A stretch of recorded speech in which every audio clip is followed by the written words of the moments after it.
Comme vous l'avez vu dans la vidéo précédente, Nejma a terminé brillamment sa primaire. Malheureusement, son état de santé se dégrade. Elle est contrainte de marcher sur la pointe des pieds avec des béquilles. Ses années collège deviennent plus difficiles. Ce n'est qu'un mois après la rentrée que le collège de Tessaden accepte la dérogation de ses parents.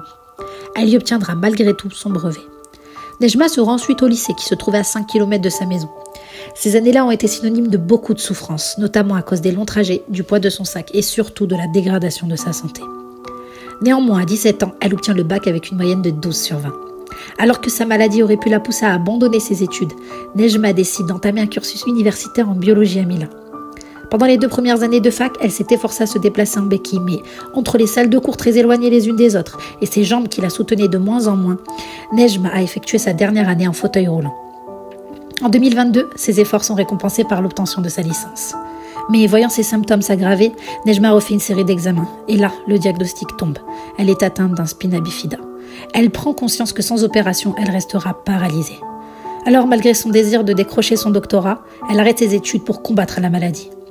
Grâce à cette détermination, elle trouve des médecins qui lui proposent 2 opérations, qui stopperaient la progression de son spina bifida. Elle remarcherait à nouveau.